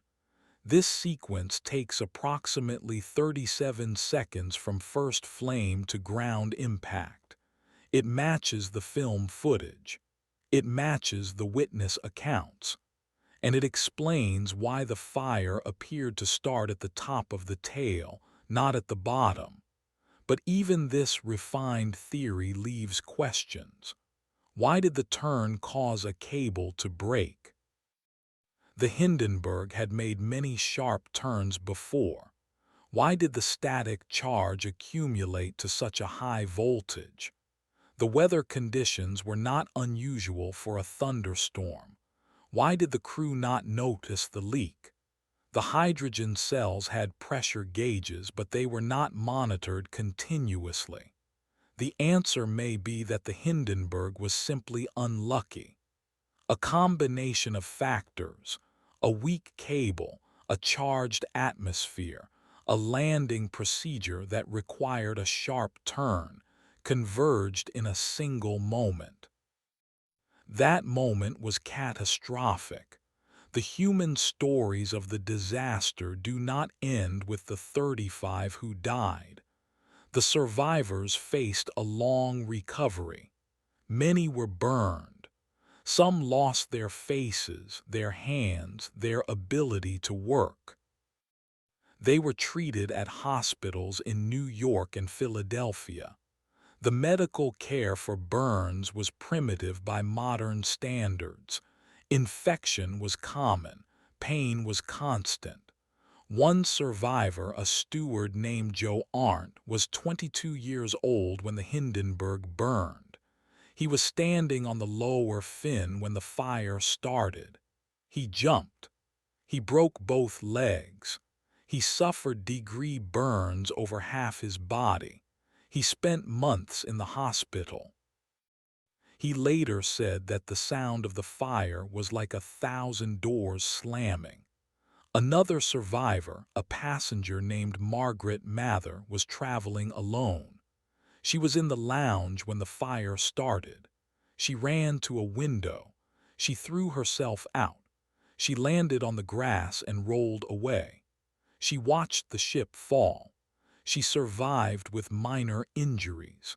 She later wrote a letter to her family in which she described the smell of burning hydrogen as like rotten eggs mixed with sulfur. She never flew again. The ground crew also suffered.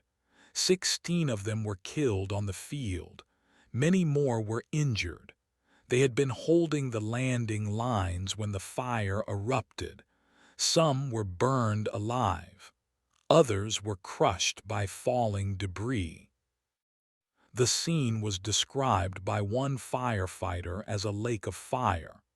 In the days after the disaster, the Navy launched a formal inquiry. They collected testimony from survivors, witnesses, and experts. They examined the wreckage piece by piece. They found that the ship's framework was largely intact in some sections, suggesting that the aluminum did not melt. It only weakened. They also found that the gas cells in the forward sections were relatively undamaged, indicating that the fire had started in the rear. The inquiry produced a final report in 1938. It concluded that the cause was a leak of hydrogen ignited by a static spark. The report was not made public for several years. The Navy did not want to embarrass the German government, which was still an ally in some respects. By the time the report was released, World War II had begun. The Hindenburg was forgotten, but the disaster had already changed the world. The popular imagination was captured by the image of the flaming airship. People stopped trusting airships. Airlines canceled orders for new Zeppelins. The Graf Zeppelin II, which was almost complete, was mothballed. The dream of transatlantic airship travel was dead. In the decades that followed, the Hindenburg became a symbol of hubris. It was used in literature, film, and art. It appeared in science fiction as a metaphor for fragile technology. The word itself entered the language. A Hindenburg is a disaster of epic proportions. But the disaster also had a practical legacy. It led to stricter regulations for airships. It forced engineers to reconsider the materials used for outer covers. It highlighted the dangers of static electricity. It also accelerated the development of helium-based airships, though these never achieved commercial success. Today, the site of the crash is a memorial. The Lakehurst Naval Air Station is now a joint base. The hangar where the Hindenburg was housed still stands. It is a massive structure half a mile long. Inside, the air is cold and still. The floor is concrete. The walls are corrugated metal. There is no trace of the fire. Every year on May 6th, a ceremony is held. Survivors, descendants, and aviation enthusiasts gather at the memorial. They lay wreaths. They read the names of the dead. They stand in silence. The wind blows across the field. The same wind that blew on that evening in 1937. The last survivor of the Hindenburg, Werner Dohner, died in 2019 at the age of 90. He was 8 years old when the ship burned. He was traveling with his family. He survived, but his father, mother, and brother died. He did not speak about the disaster for many years. In his later life, he gave interviews. He described the moment the fire started, a flash, a roar, and then the world turned orange. Dohner's death marked the end of an era. There are no living witnesses left. The memory of the Hindenburg now exists only in documents, film, and the minds of historians. And still, the questions remain, not just about the cause, but about the meaning. Why do we remember this disaster more than others? Why does a burning airship in 1937 still haunt us? Perhaps because it was so sudden, 37 seconds, no warning, no chance to react. Perhaps because it was so beautiful. The Hindenburg was a work of art. Its destruction was a tragedy of aesthetics. Perhaps because it represented a future that never came. The airship was supposed to be the pinnacle of transportation. Instead, it became a cautionary tale. The lesson of the Hindenburg is not just about engineering. It is about the limits of human control. We build systems that seem safe. We test them. We certify them. We trust them. And then, in a moment, they fail. The failure is not always predictable. It is not always preventable. It is simply part of the world we live in. The Hindenburg disaster was not an accident in the sense that someone made a mistake. It was a combination of physical forces, design choices, and environmental conditions that aligned in a deadly way. It could happen again. It has happened again in other forms. The Challenger, the Titanic, the Chernobyl. The list is long, but the Hindenburg is unique in its brutality and its brevity. It is a story that begins with wonder and ends with horror. It is a story that asks us to remember that the sky is not ours to conquer. It is only ours to visit briefly and at great risk. At Lakehurst, the silence is heavy. The hangar doors are closed. The field is empty. But if you listen closely, you can hear the wind. And if you close your eyes, you can see the flames. 37 seconds, that is all it took. And that is all it will ever take. On May 7, 1937, the day after the disaster, the United States Navy began its formal inquiry into the loss of the Hindenburg. The investigation was led by Commander Garland Fulton, a veteran of airship operations. The hearings were held at the Naval Air Station Lakehurst itself, just yards from the still smoldering wreckage.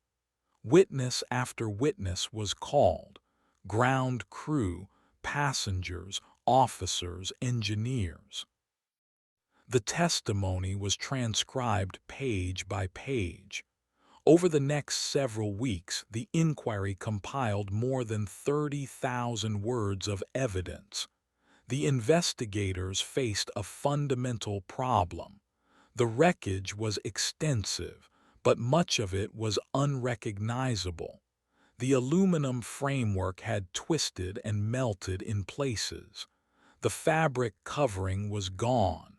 The gas cells were reduced to scraps. The hydrogen had burned off almost instantly. The forensic evidence was limited to what remained: the gondola, the fins, the engines, and the burned hulks of the passenger cabins. One of the first witnesses was Captain Max Pruss, the commander of the Hindenburg. He had survived the crash, though he was severely burned. He lay in a hospital bed at the time of his testimony, his hands and face bandaged. He spoke through an interpreter. His account was clear. He confirmed the landing procedure. He described the sharp turn. He remembered seeing the first flame at the top of the tail. He had no explanation for why it started. Another key witness was the chief engineer, Joseph Spee. He had been in the control car when the fire began. He testified that the ship's electrical systems were functioning normally. He also stated that the static charge was always present during thunderstorms. It was considered a routine hazard. The crew had procedures for it. They would ground the ship before mooring. But on that evening there was no time. The inquiry also heard from experts in static electricity. One such scientist, Dr. Robert M. Page, explained that a sharp turn in a damp atmosphere could generate a significant potential difference between the ship's frame and the outer cover. If the cover was poorly bonded to the frame, the charge could jump across a gap. That spark could ignite leaking hydrogen. It was a plausible theory, but it was not proven. The Navy investigators considered sabotage as a possibility. The Hindenburg had been a source of pride for Nazi Germany. The regime saw it as a symbol of technological superiority. There were rumors of anti-Nazi activists planning to destroy the ship, but no evidence of sabotage was ever found. The wreckage did not show any traces of explosives.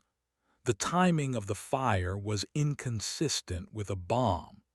A bomb would have caused a more centralized explosion, not a gradual burn from the tail. The inquiry also examined the hydrogen itself. Hydrogen is odorless, colorless, and highly flammable, but it is also lighter than air, so any leak would rise quickly and disperse. The problem was that the Hindenburg's outer envelope was not a perfect seal. Small amounts of hydrogen could accumulate in the gap between the gas cells and the outer cover. If the concentration reached a critical level, a spark could ignite it. That is exactly what happened. The final report, issued in 1938, concluded that the cause was a leak of hydrogen ignited by a static spark. The report was classified for several years. The Navy did not want to strain relations with Germany. It also did not want to discourage the development of helium-based airships that were already in planning. But the conclusion was accepted by most experts at the time. However, alternative theories persisted. One theory suggested that the fabric covering had been treated with a highly flammable mixture. The Hindenburg's outer cover was made of cotton doped with cellulose acetate and aluminum powder. This mixture was not fireproof. It could burn rapidly. Some researchers argued that the fire started in the cover itself, not the hydrogen.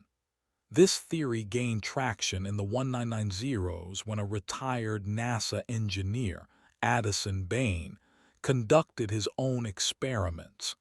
He found that the fabric covering was indeed flammable and that a static spark could ignite it. He proposed that the hydrogen was not the primary fuel. It was only a secondary contributor. The Bain theory has been controversial. Most historians and accident investigators reject it. They point out that the fire spread too quickly and too symmetrically to be a fabric fire.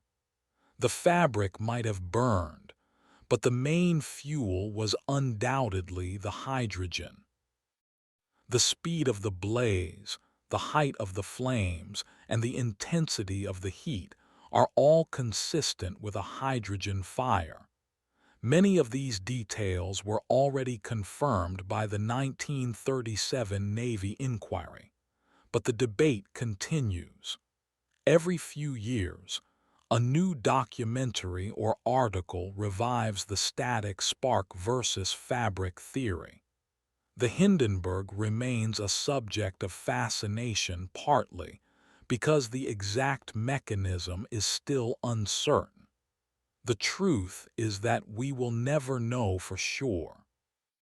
The evidence is too degraded, the witnesses too few, and the event too brief. What is certain is the human cost. The disaster killed 35 people on board and one member of the ground crew. That number includes 13 passengers, 22 crew, and the single civilian on the field. Among the dead were families, children, and wealthy businessmen. The youngest victim was a 4-year-old girl named Irene Durner. The oldest was a 74-year-old businessman named Erich Nurture. The death toll could have been much higher. The Hindenburg was carrying 97 people on that flight. 62 survived. Many of them escaped by jumping from the burning ship.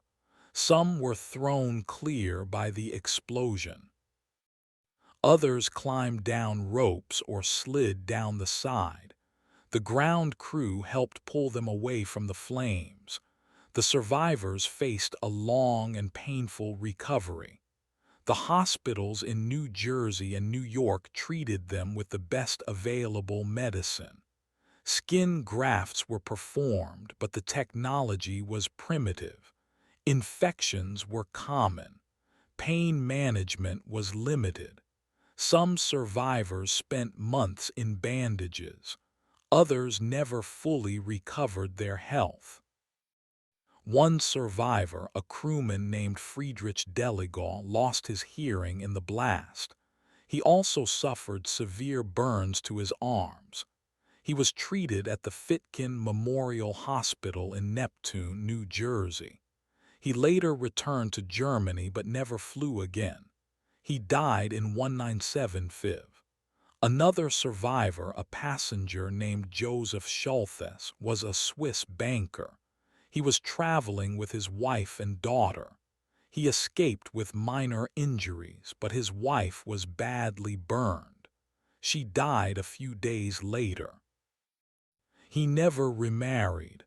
The psychological impact was equally devastating.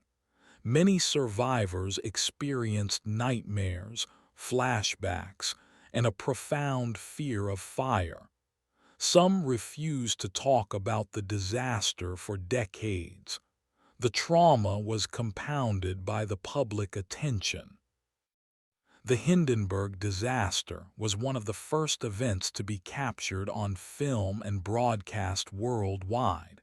The images were everywhere. Survivors were hounded by reporters. Their faces were in newspapers. Their stories were told and retold. The disaster also changed the course of aviation history.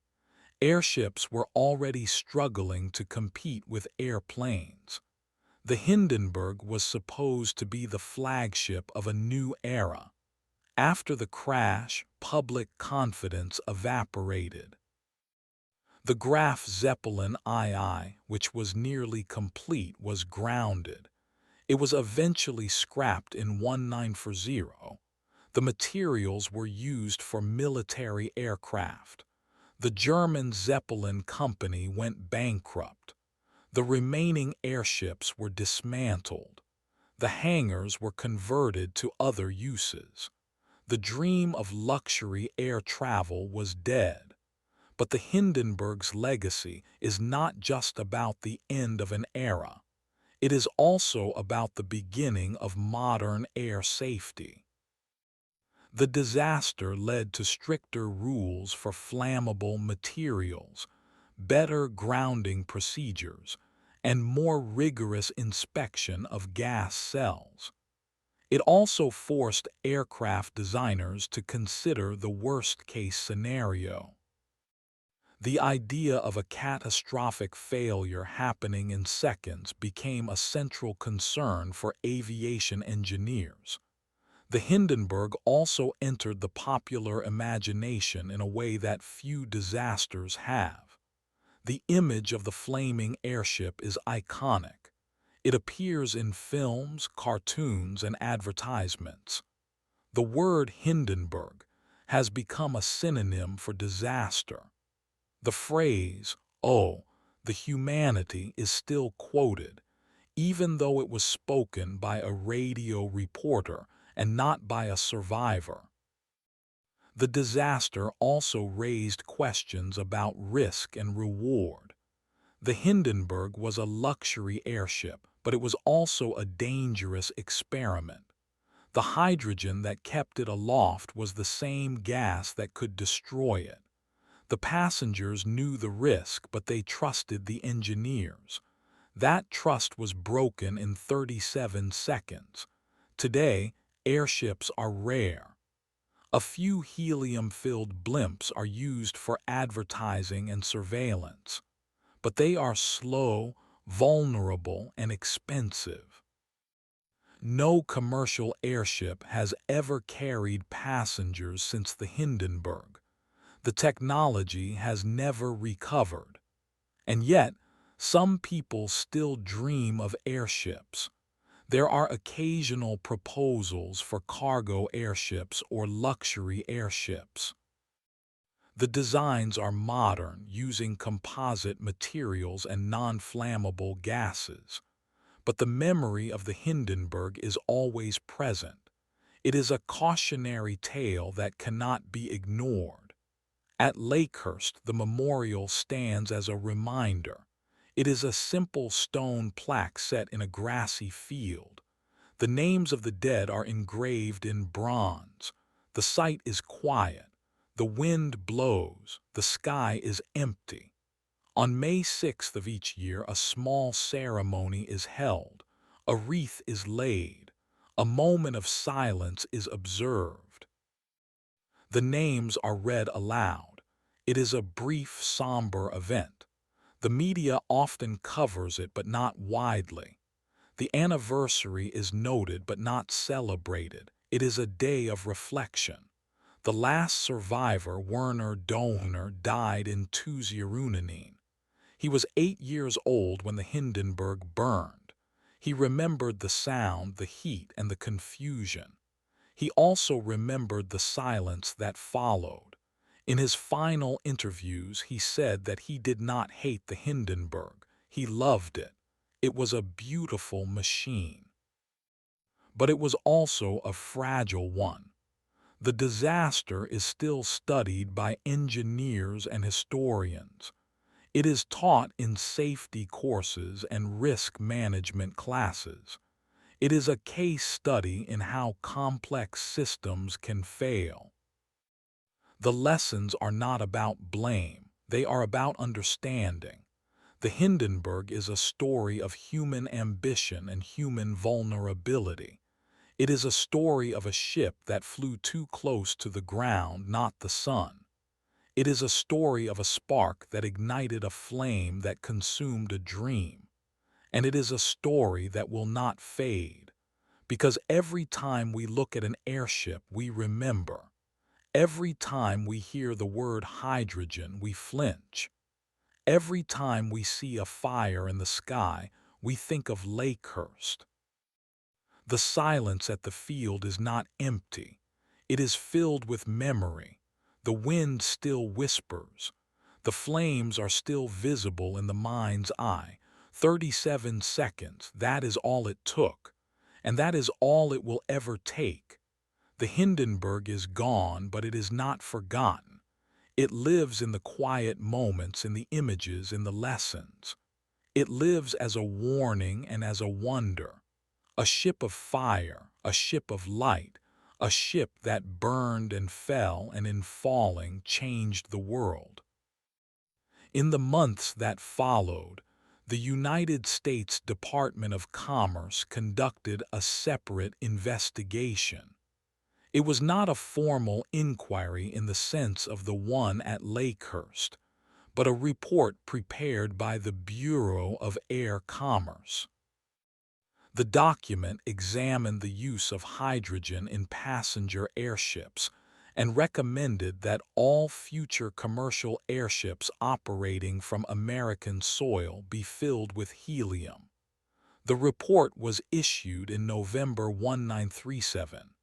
It was not binding on foreign operators, but it effectively ended the possibility of hydrogen airships landing in the United States again. Meanwhile, the German government performed its own internal review. The results were classified. The Zeppelin Company was permitted to continue building airships for military use, but the public line was that the disaster was an accident caused by a combination of factors. No one was officially blamed.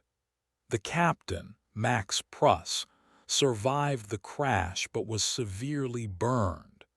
He returned to Germany after recovering. He never commanded an airship again.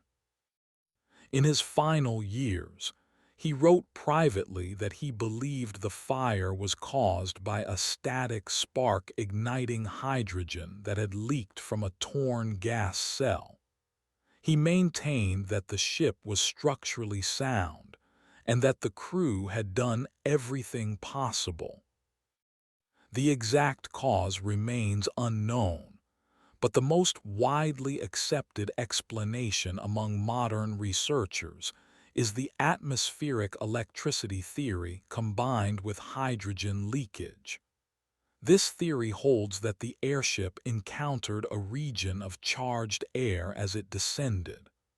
The mooring ropes, which had been dropped wet, created a path for that charge to enter the hull. The discharge between the outer cover and the inner framework ignited hydrogen that had been leaking from a damaged cell. The leak may have been caused by a sharp turn that stressed the fabric, or by a manufacturing defect that was never detected. But the debate continues. Every few years, a new documentary or article revives the static spark versus fabric theory. The Hindenburg remains a subject of fascination partly because the exact mechanism is still uncertain. The truth is that we will never know for sure. The evidence is too degraded, the witnesses too few, and the event too brief. What is certain is the human cost. The disaster killed 35 people on board and one member of the ground crew. That number includes 13 passengers, 22 crew, and the single civilian on the field. Among the dead were families, children, and wealthy businessmen. The youngest victim was a 4-year-old girl named Irene Derner. The oldest was a 74-year-old businessman named Erich Nurture. The death toll could have been much higher. The Hindenburg was carrying 97 people on that flight. 62 survived. Many of them escaped by jumping from the burning ship. Some were thrown clear by the explosion. Others climbed down ropes or slid down the side. The ground crew helped pull them away from the flames. The survivors faced a long and painful recovery. The hospitals in New Jersey and New York treated them with the best available medicine. Skin grafts were performed, but the technology was primitive. Infections were common. Pain management was limited. Some survivors spent months in bandages. Others never fully recovered their health. One survivor, a crewman named Friedrich Deligaw, lost his hearing in the blast. He also suffered severe burns to his arms. He was treated at the Fitkin Memorial Hospital in Neptune, New Jersey. He later returned to Germany but never flew again. He died in 197 FIV. Another survivor, a passenger named Joseph Schulthess, was a Swiss banker. He was traveling with his wife and daughter. He escaped with minor injuries, but his wife was badly burned.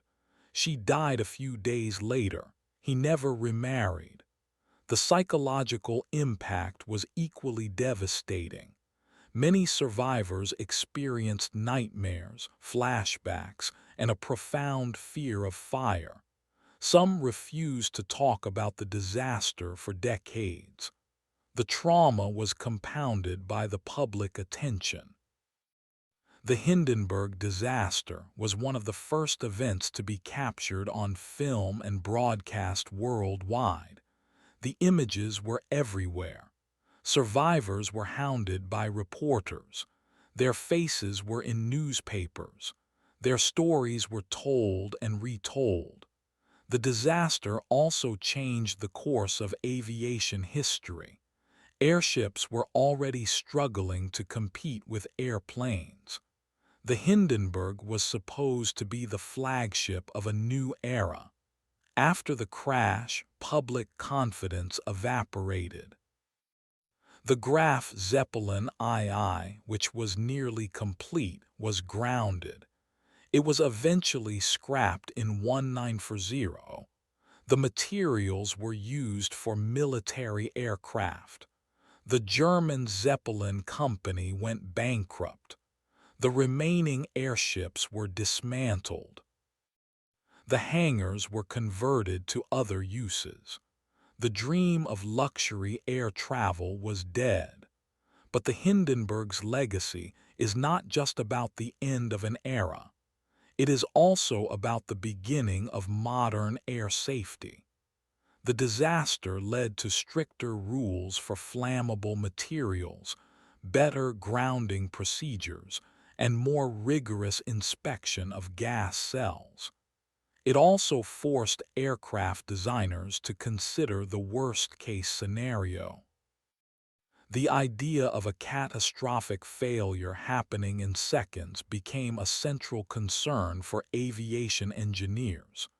The Hindenburg also entered the popular imagination in a way that few disasters have. The image of the flaming airship is iconic. It appears in films, cartoons, and advertisements. The word Hindenburg has become a synonym for disaster. The phrase, "Oh, the humanity," is still quoted, even though it was spoken by a radio reporter and not by a survivor. The disaster also raised questions about risk and reward. The Hindenburg was a luxury airship, but it was also a dangerous experiment. The hydrogen that kept it aloft was the same gas that could destroy it. The passengers knew the risk, but they trusted the engineers. That trust was broken in 37 seconds. Today, airships are rare. A few helium-filled blimps are used for advertising and surveillance, but they are slow, vulnerable, and expensive. No commercial airship has ever carried passengers since the Hindenburg. The technology has never recovered. And yet, some people still dream of airships. There are occasional proposals for cargo airships or luxury airships. The designs are modern, using composite materials and non-flammable gases. But the memory of the Hindenburg is always present. It is a cautionary tale that cannot be ignored. At Lakehurst, the memorial stands as a reminder. It is a simple stone plaque set in a grassy field. The names of the dead are engraved in bronze. The site is quiet. The wind blows. The sky is empty. On May 6th of each year, a small ceremony is held. A wreath is laid. A moment of silence is observed. The names are read aloud. It is a brief, somber event. The media often covers it, but not widely. The anniversary is noted, but not celebrated. It is a day of reflection. The last survivor, Werner Dohner, died in Tuesday. He was 8 years old when the Hindenburg burned. He remembered the sound, the heat, and the confusion. He also remembered the silence that followed. In his final interviews, he said that he did not hate the Hindenburg. He loved it. It was a beautiful machine, but it was also a fragile one. The disaster is still studied by engineers and historians.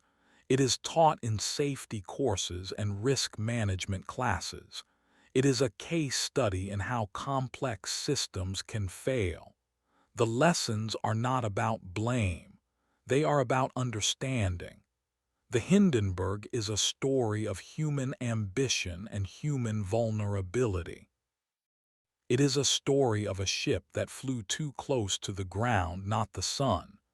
It is a story of a spark that ignited a flame that consumed a dream. And it is a story that will not fade. Because every time we look at an airship, we remember. Every time we hear the word hydrogen, we flinch. Every time we see a fire in the sky, we think of Lakehurst. The silence at the field is not empty. It is filled with memory. The wind still whispers.